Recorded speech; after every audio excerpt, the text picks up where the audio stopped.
आपके पास पैसा है तो आप कुछ भी कर सकते हैं, दुनिया का कोई भी काम आसानी से कर सकते हैं। पैसा है तो आपके पास पावर है, पैसा है तो आपके पास जुगाड़ है, पैसा है तो आप किसी भी सरकारी जॉब को आसानी से पा सकते हैं, पैसा है तो आप किसी भी प्राइवेट जॉब में आसानी से सिलेक्शन ले सकते हैं।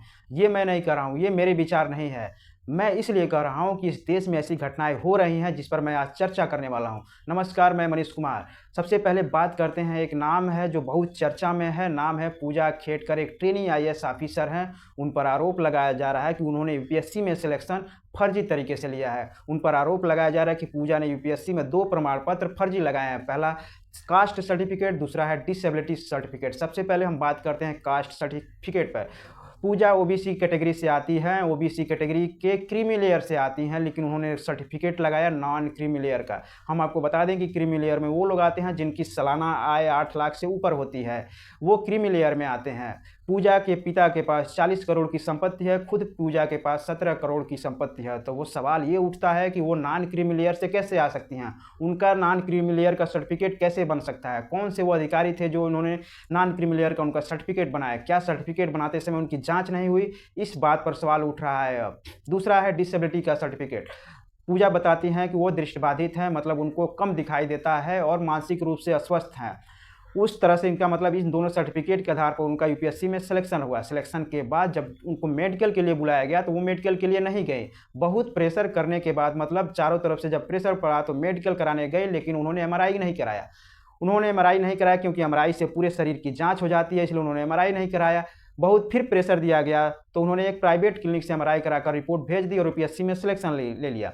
अब यहाँ तक तो मामला ठीक था, उनका ट्रेनिंग भी शुरू हो गया अपने होम कैडर में। आमतौर पर होम कैडर सबको लास्ट में मिलता है, लेकिन इनके पैसे के बल पर इनको होम कैडर अपने ही ज़िले में मिल गया, मतलब अपने ही एरिया में मिल गया, अपने ही स्टेट में उनको होम कैडर मिल गया। वहाँ पर वो ट्रेनिंग करने लगी, सब कुछ ठीक चल रहा था, लेकिन ट्रेनिंग के दौरान ही इनका मामला बिगड़ गया। मामला इसलिए बिगड़ा क्योंकि उन्होंने ट्रेनिंग के दौरान ही सारी सुविधाओं की मांग कर दी जो एक आईएएस ऑफिसर को मिलते हैं। उन्होंने कहा कि मुझे वीआईपी बंगला चाहिए, वीआईपी गाड़ी चाहिए और नौकर चाहिए ताकि मैं अपने काम को आसानी से कर सकूं।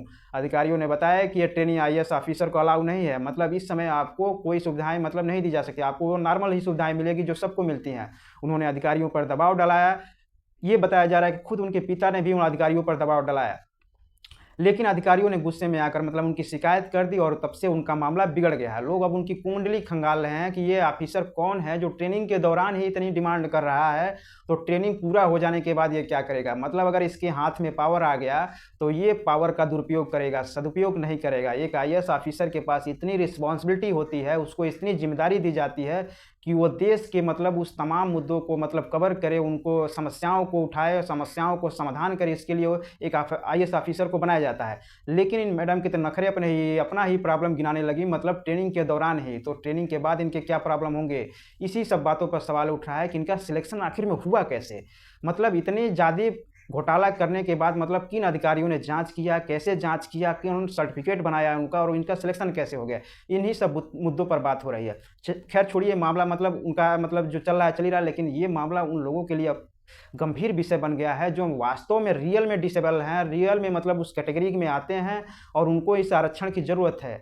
क्या मतलब वो गरीब लोग जो पैसे वाले कम हैं, जिनके पास पैसा कम है, गरीब है, जिनके पास पावर नहीं है, उनको आरक्षण का लाभ नहीं मिलेगा। मतलब वो तैयारी करते रह जाएँ और मतलब सालों साल तैयारी करते रहें, उनको आरक्षण का लाभ मिलने वाला नहीं है। पैसे वाले पैसे के दम पर फर्जी सर्टिफिकेट लगाकर अपना सिलेक्शन ले लेंगे। इस बात पर चिंता का विषय बन रहा है कि मतलब ये मुद्दा उठना चाहिए कि मतलब आखिर में ऐसे भी पहली घटनाएँ हो रही हैं और आगे भी कितनी हुई हैं और भी कितने लोग इसमें शामिल हैं, ये सारे विषयों पर जाँच होनी चाहिए ताकि मतलब एक फेयर एग्ज़ाम हो सके। अब सवाल ये उठता है कि क्या देश में कोई भी ऐसा एग्ज़ाम नहीं जो फेयर तरीके से हो सके। यूपीएससी जैसी कठिन परीक्षा जो विश्व की ही सबसे कठिन परीक्षा है, उस पर मतलब घोटाला हो जा रहा है। उसको सिलेक्शन को लेकर जो मतलब सिलेक्शन नहीं ले पा रहे हैं, अपने काबिलियत के दम पर सिलेक्शन नहीं ले पा रहे हैं, वो पैसे के दम पर, पावर के दम पर जुगाड़ लगाकर सिलेक्शन ले रहे हैं। ये सब मामला बहुत गंभीर है, मतलब ऐसा नहीं होना चाहिए, ये छात्रों के हित में नहीं है। उन तमाम छात्रों जो मतलब अपने घर से दूर रहकर दिल्ली, इलाहाबाद, तमाम शहरों में मतलब कई सालों से तैयारी कर रहे हैं, उनके लिए चिंता का विषय है कि मतलब आखिर में उनका सिलेक्शन कैसे होगा, उनका सिलेक्शन हो पाएगा कि नहीं हो पाएगा। अगर बीच में ही इस तरह की घोटाले से द्वारा मतलब हम स्टार्टिंग लाइन में खड़े हैं, कोई मतलब पावर के द्वारा, जुगाड़ के द्वारा अभी मतलब क्या कर दिया, एंड लाइन तक पहुँच गया। ये इस विषय पर मतलब ज़्यादा चर्चा होनी चाहिए। सरकार का ध्यान इस मुद्दे पर ज़रूर जाना चाहिए कि मतलब इसके ठोस से ठोस कदम उठाया जाए और इसकी जांच कराई जाए और जितने भी दोषी हैं उनको सज़ा दी जाए। देखिए इनका मामला अभी चल ही रहा है कि एक और मामला मतलब उठ गया है। एक और आईएएस ऑफिसर हैं जिनका नाम है अभिषेक सिंह, 2011 के आईएएस ऑफिसर हैं। उनके भी ऊपर भी सवाल उठ रहा है। उनके ऊपर सवाल तब से उठ रहा है जब उन्होंने सोशल मीडिया पर एक अपना वीडियो अपलोड किया सनी लियोन के साथ डांस करते हुए और जिम में वर्कआउट करते हुए।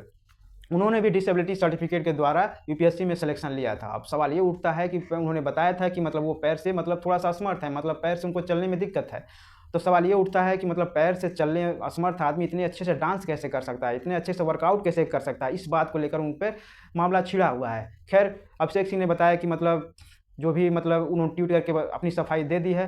डॉक्टरों ने बताया कि जो उनकी बीमारी है उनको मतलब ठीक किया जा सकता है। हो सकता है कि मतलब जॉइनिंग के बाद उन्होंने क्या किया हो कि अपनी बीमारी का इलाज कराया हो, उसको ठीक किया हुआ। खैर ये जाँच का विषय है, मतलब जाँच होगा तभी पता चल पाएगा कि रियलिटी क्या है। लेकिन मुद्दा अभी ये बना हुआ है कि क्या वाक़ई में मतलब जो ईमानदार हैं, गरीब हैं, जुझारू लड़के हैं, उनके लिए मतलब यूपीएससी में अब जगह भी नहीं बचा है कि यूपीएससी एक बची थी जिस पर मतलब दाग नहीं लग रहा था। बाकी जितने भी देश में परीक्षाएँ हो रही हैं, सब पे मतलब क्या हो रहा है, दाग लग चुका है कि मतलब इसमें घोटाला, ये पेपर लीक, वो पेपर लीक, सारे पेपर लीक ही हो रहे हैं। अब ये भी मतलब क्या हो गया कि इस पर भी सवाल उठ रहा है। तो हमारी सरकार से दरख्वास्त है, तमाम नेताओं से अपील है कि इस मुद्दे को गंभीरता से लें, इस पे विचार करें और अपनी आवाज़ को उठाएँ और जो भी दोषी है उनको कड़ी से कड़ी सज़ा दिया जाए ताकि एग्ज़ाम फेयर तरीके से हो सके और देश को एक अच्छा नागरिक, ईमानदार ऑफिसर मिल सके जो देश को आगे ले जा सके। ईमानदार, जुझारू और कर्मठ अगर कैंडिडेट मिल रहे हैं तो देश को आगे ले जाने में अपना योगदान देंगे। बाकी आपकी क्या राय है कमेंट बॉक्स में ज़रूर बताइएगा। मिलते हैं अगले वीडियो में।